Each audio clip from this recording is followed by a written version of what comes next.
Harvey Weinstein, Jeffrey Epstein, Sean Combs have one person in common. Jaguar Wright is known to be a conspiracy theorist. I would never take a picture with the devil. Everyone knew he was the devil. Everyone wanted to go to Diddy's white parties when they were happening. If I got an invite, I would go, but there's a party within a party. Jay-Z and Beyoncé are not here, unfortunately, to respond to. Diddy and Jay-Z are monsters. She's saying a lot of things that could be considered libelous. I think if Diddy cooperates and gives up some big names of actual crimes that they committed, that'd be a way of actually lessening the amount of time that he does, or possibly even walking away. I absolutely do not see him being victorious in a criminal trial. This has been a fist of tyranny that has been punching through for decades. It must stop.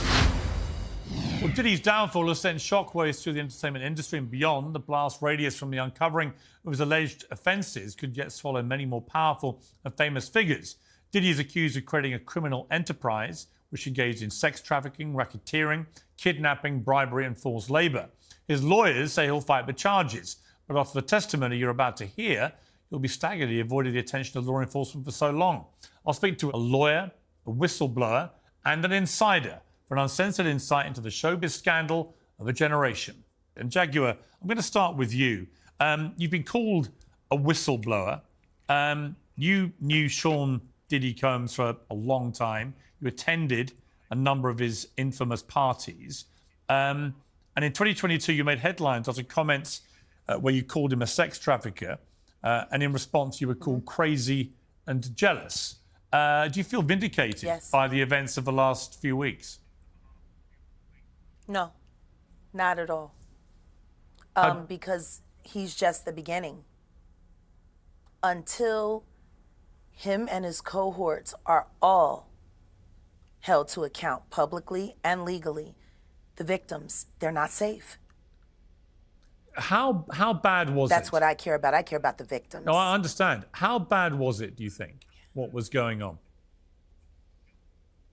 I'm going to tell you right now that me, as a woman who has been in the industry for over 30 years, I've been performing live since I was 13. My first handler was McKinley Horton. I come to find out 25 years later that a scar that was on his face with a very elaborate story he gave me was put there by a woman who he assaulted. To live through these things and hear your elders in the business, people like Patti LaBelle say, just avoid him, honey. And being taught to be a just avoid him, honey. It's not good enough. Not when you live through these things, you're still suffering the PTSD created by all of this, and you're talking to a victim that's 20 years younger than you, and she's telling you the exact same thing that happened to you. So you want to know why there's no vindication for me? Because for 4 years, I've been screaming, not just Diddy, but Diddy and Jay-Z are monsters. And the victim-making machine kept going on. Jay-Z has been notable by his silence since these charges were brought against Diddy. Why do you think that is? Because that's what he does. He starts little fires everywhere, forces everyone involved to go and carry water while he sneaks away without a response. That changes now, Sean. You must respond. You have no choice.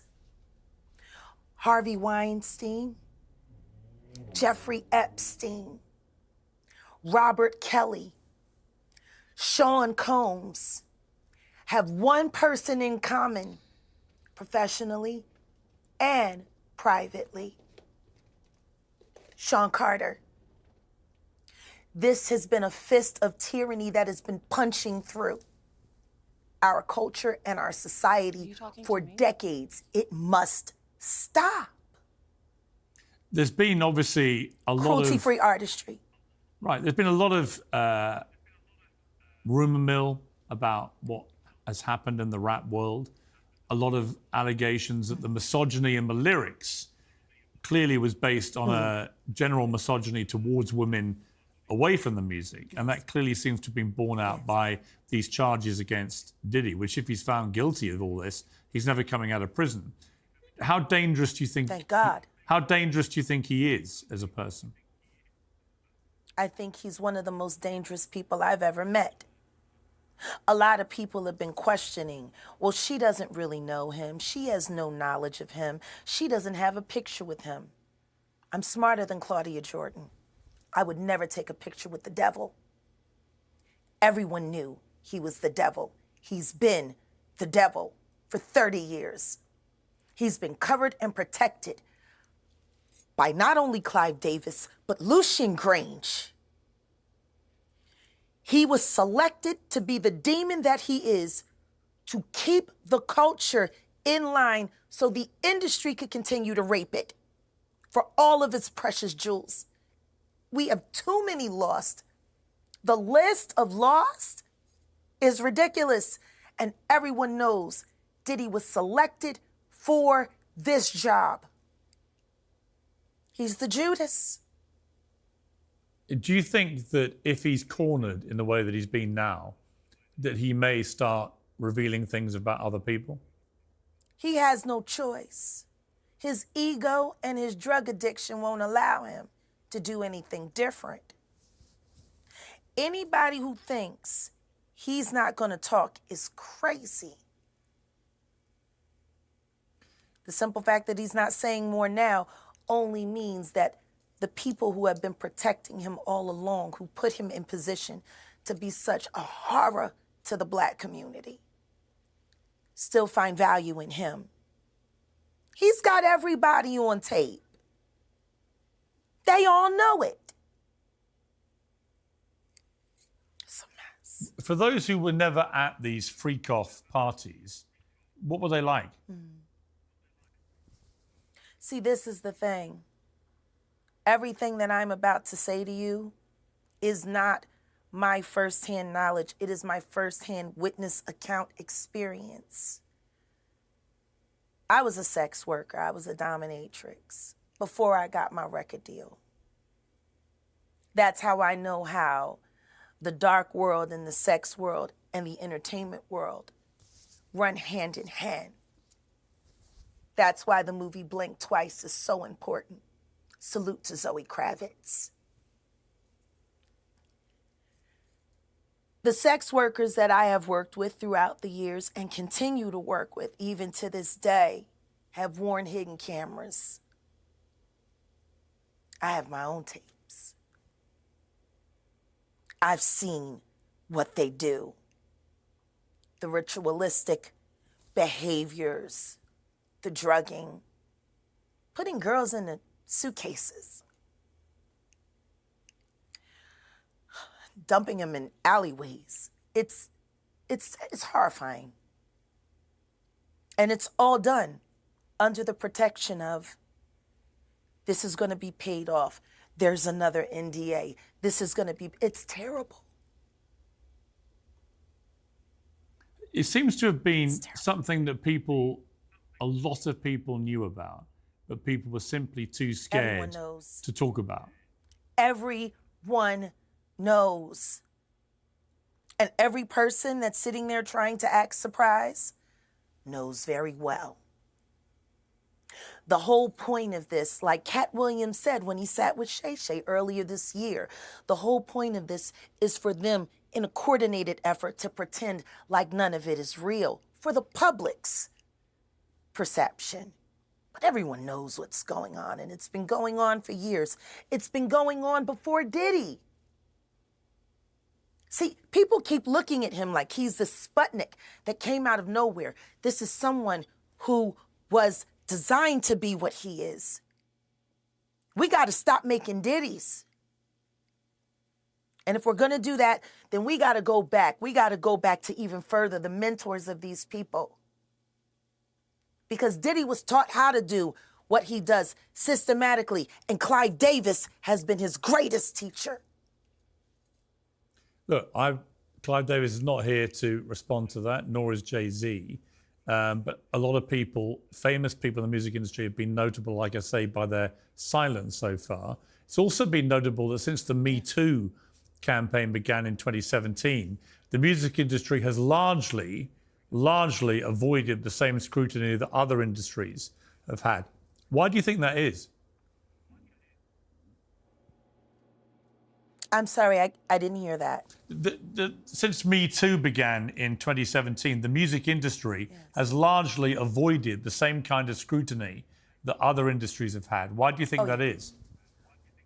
Well, because the Me Too movement was a ruse. It was a setup. It was a scam. I'm saying that now, publicly.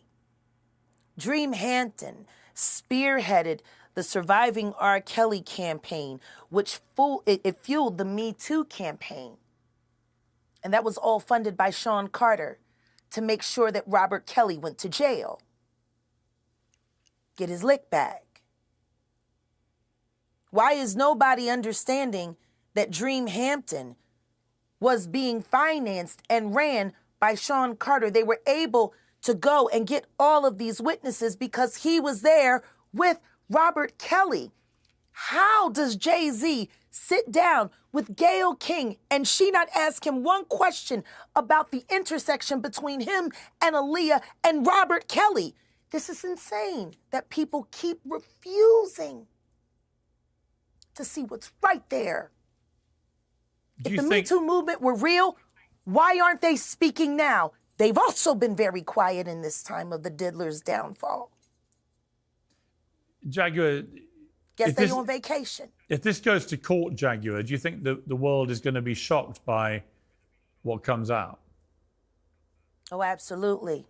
I just don't know why they are. It's been happening in front of everyone's faces for decades. For decades. How many victims? What's the difference between me and Judy Garland? Social media. How many victims? There was none for her. How many victims potentially do you think there could be? Thousands. Thousands. I've talked to hundreds that I deal with still myself. I have 3 victims right now who are willing to give testimony about not only what Mr. Carter has done to them, but his wife as well. They're a nasty little couple. They do nasty things. What do you think happened with Kim? Keeping people against their will. Putting people on planes while they're unconscious, just like Aaliyah got on that plane. Unconscious. There's a lot of things that people don't want to talk about, Piers. Listen, like I said, Jay-Z and Beyoncé are not here, unfortunately, to respond to that. I know. I'm just being honest with you. You're perfectly entitled to your views, obviously. Kim Porter, yes. A new book claims that Diddy may have been involved in her early death. What do you think of that? I think people should really look into that more. I am friends with Albie Shore. I love him. I love his children. I knew Kim. We used to all hang out together at the Kit Kat Club back in the mid-90s when Diddy was first starting his reign. I watched that whole thing happen. And everything that Albert has been through, every attempt on his life that has been ignored by the authorities, it all leads back to Diddy, and everyone knows it. The wiretapping of the phones, putting air tag on children during visits. These are normal practices that these people do.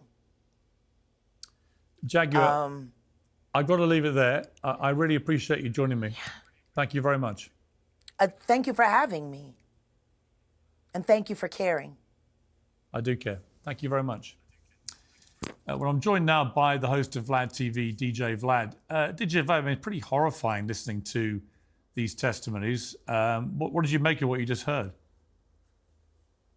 Well, Jaguar Wright is known to be a conspiracy theorist. I don't really co-sign anything that she says. I've never had her on my show, and I don't have any plans to have her on my show. You don't believe her? She's got an album in 20 years, and a lot of this stuff is just stuff she's heard, things she's making up, and so forth. I'm not saying that there aren't serious things that Diddy may have done, but yeah, I can't co-sign anything that Jaguar Wright is saying, if that's your question. Well, I mean, obviously, since we last spoke, there have now been these charges against Diddy, which are incredibly serious. You didn't think at the time we last spoke that he was likely to face these charges. Are you surprised it's come to this? I'm not surprised, because I feel that law enforcement in general is reactionary. I think that when you look at high-profile individuals, their arrests, indictments usually come after a documentary, a big TV show, or in Diddy's case, it was this huge lawsuit that Cassie filed that everyone got to see all the details and all the attention that came to it. So yeah, it wasn't a surprise that it actually happened, because you've seen this happen over and over again. R. Kelly, Harvey Weinstein, all the attention that they got, and then now Diddy. So yeah, I mean, this is ultimately the world that we live in. But he'll have his day in court. And, you know, his lawyer said that he's not going to take a plea deal, because I think a plea deal at this point is probably going to be very heavy-handed, probably 20 years plus. So it makes sense for him to go to court.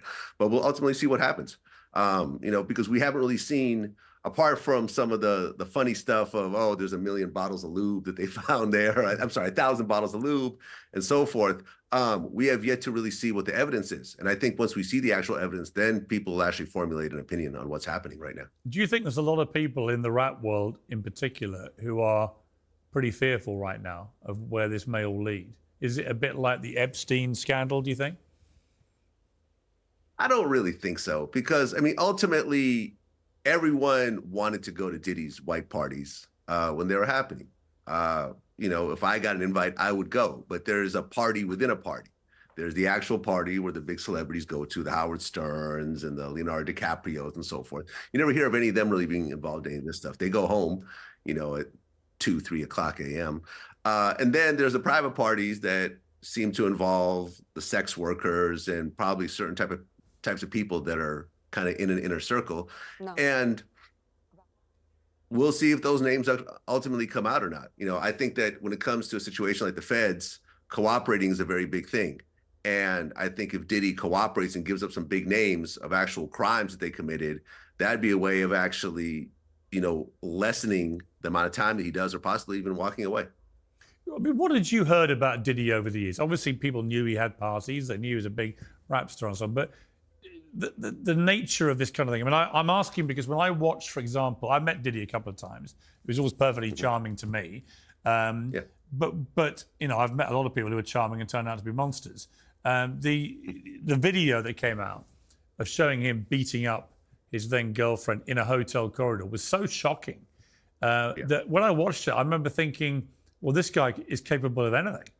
I mean, a man that would do that, who's that famous, who would do that to a woman in a hotel corridor, public hotel corridor, if he's prepared to be that violent in public, knowing there might be cameras around, he's prepared to do pretty much anything, was my conclusion.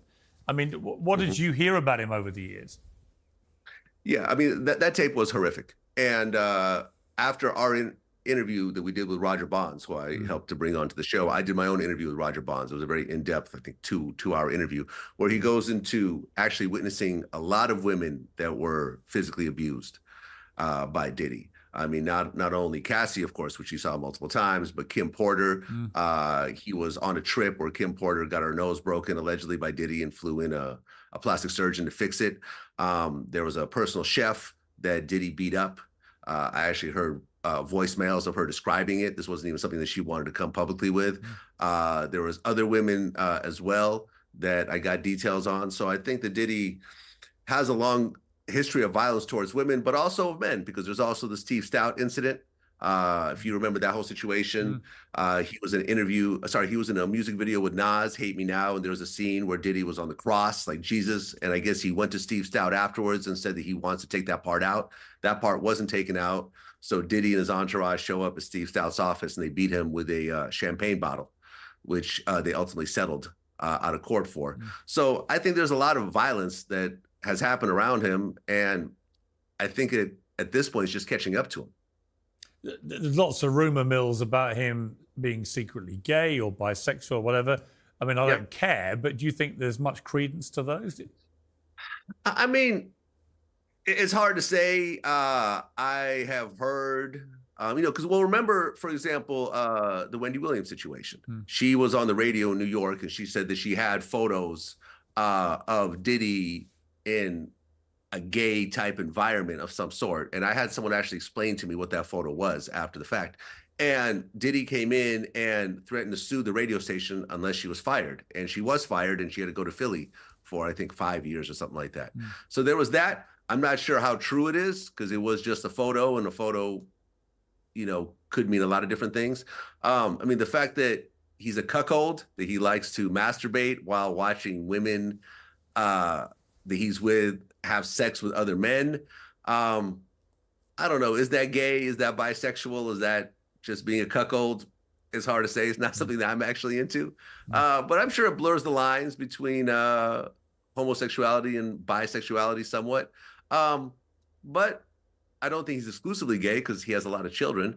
It's hard to really say, and it ultimately doesn't really matter. And, I've talked about this in my interviews. I think if he came forward and said, hey, I'm a bisexual man, I think a lot of the jokes, like the no Diddy jokes and so forth, will kind of ease down, and people might actually be a little understanding of his situation a little bit more, as opposed to him denying it. But ultimately, who knows? I have no idea.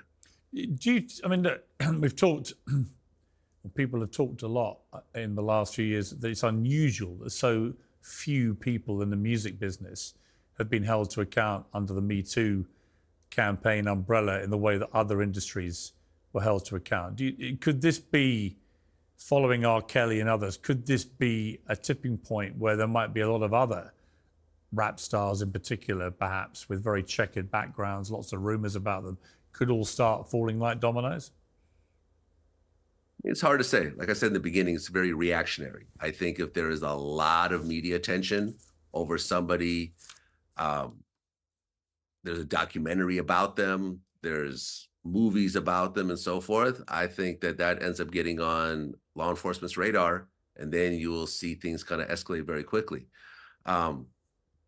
It's hard to say. R. Kelly was extremely high profile, and there will be others, but I don't think that the music industry is really having less situations than other industries. Every industry has certain situations and they're high profile, and there's a bunch of other stuff that kind of falls below the radar.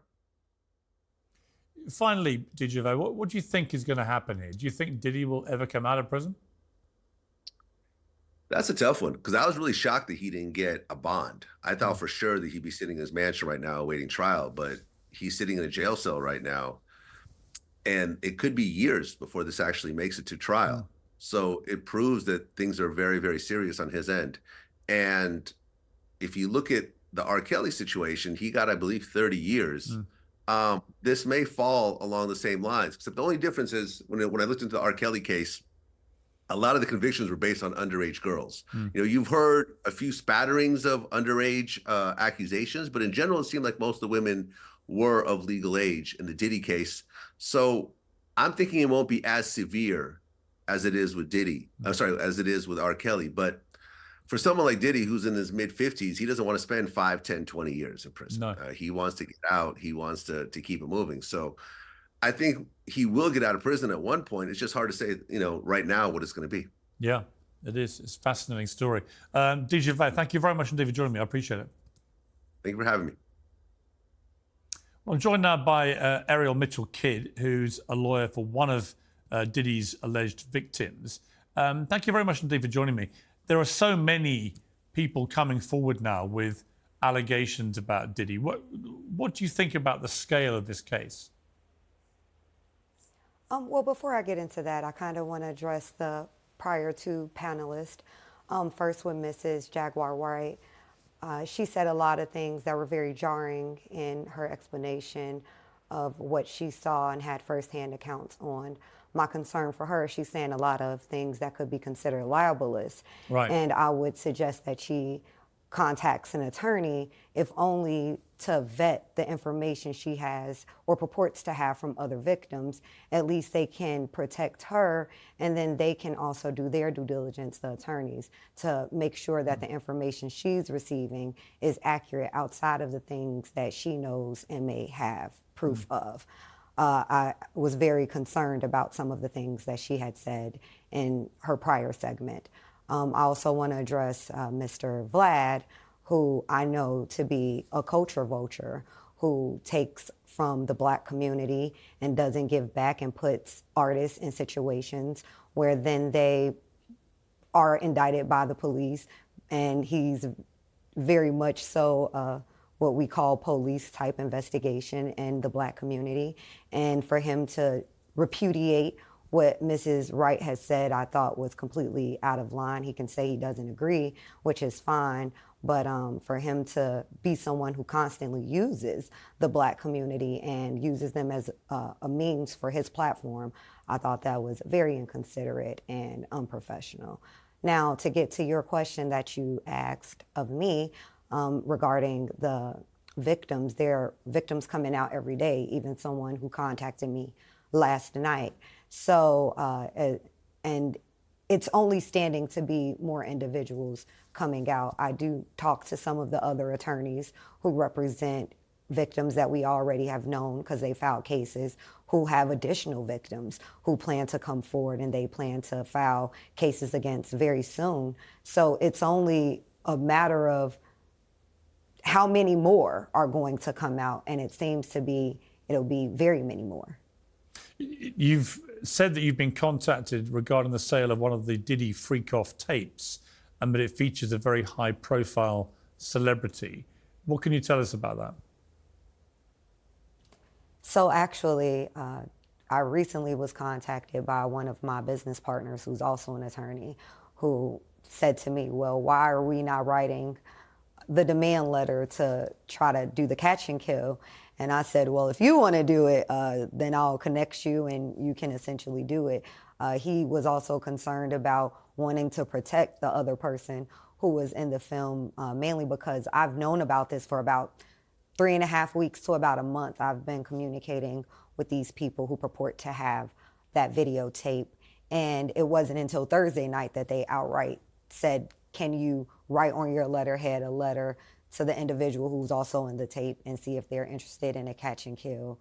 And is that something, we'll give you X amount of percentage of it. And at the time I was like, I don't think I want to be involved in this, but I hadn't had time to process. But the other attorney I'm speaking of, he's pretty much been in the know the entire time since I first got contacted by these individuals with the tape.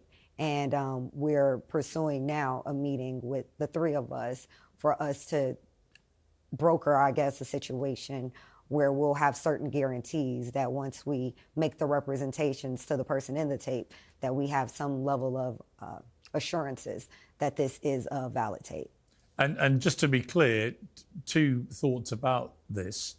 One, is it a household name that we're talking about here? And secondly, are they engaged in any criminality from what you understand? Household name, very much so. More of a household name than Mr. Combs.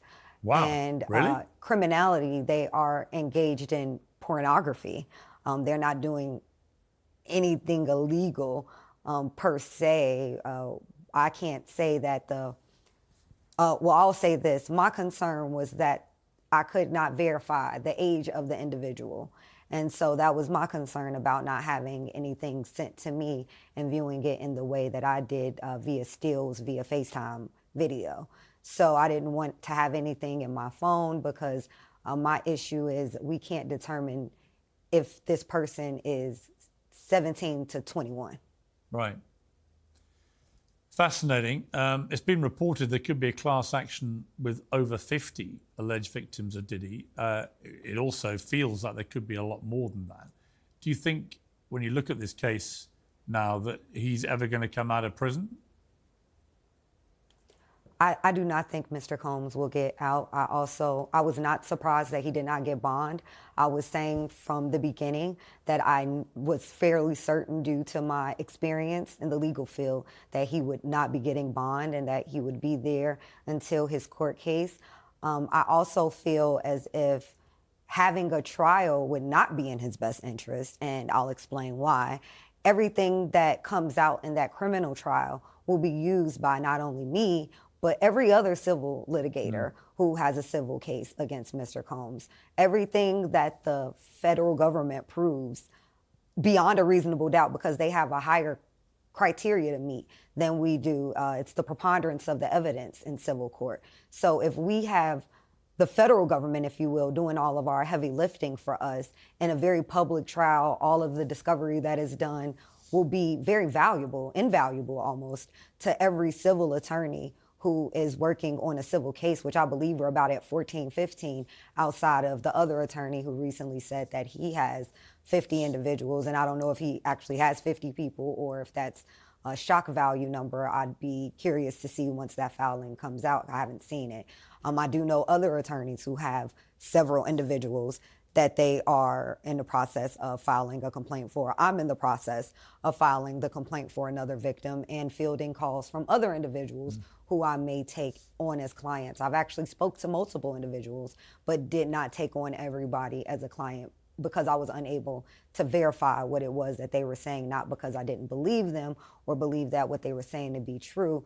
And that's why I've also expressed at the beginning that Mrs. Wright needs to seek legal counsel, not only about things that she's saying, things that other people are saying that she's repeating, only because a lawyer will go and do a certain level of due diligence to make sure that there's a good faith basis that the claims being asserted are actually true.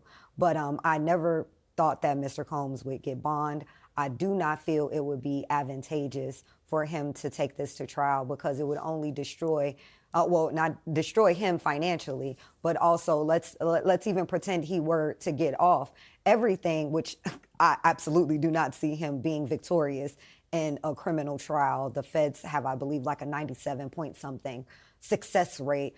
He's pretty much shooting blind in that situation. His attorney is not doing anything to help him either. And some of the public statements that he's been giving is actually turning public perception more negatively towards Mr. Combs. Not that I'm trying to help him at all in a legal sense. However, when we talk about criminal law, when we talk about the feds who are, this is not a state case, this is a federal case.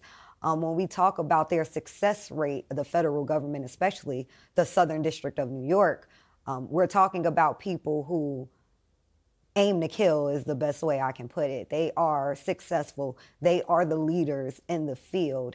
And anything that comes out, any discovery, any testimony, any depositions that come out will be used in his civil cases, which I don't think he's going to want because that's all, he's creating evidence for us to use. And to the point that, while I don't want to acknowledge Vlad, the point that he made earlier about being heavy-handed in terms of any settlement, I do agree to that, only because one of the charges and the main charges is a RICO. And a RICO carries a life sentence, not just a 25 or 40 year or whatever. It's a life sentence. And if we think about how RICO was created in New York to take down mafia bosses, mob bosses. And that's what Mr. Combs is. He's a mafia boss. He's a New York mafioso boss. And the RICO law was created to take down people like him. So if he were to take a plea deal, if only to save himself any potential liability in terms of things that could be used against him in civil court, I can't possibly see him taking less than 25 to 30 years in a plea bargain. However, if I was him, that would be the only option I would have and the only option I would take. Absolutely fascinating analysis. Thank you very much indeed for joining me, Ariel Mitchell-Kidd. Appreciate it.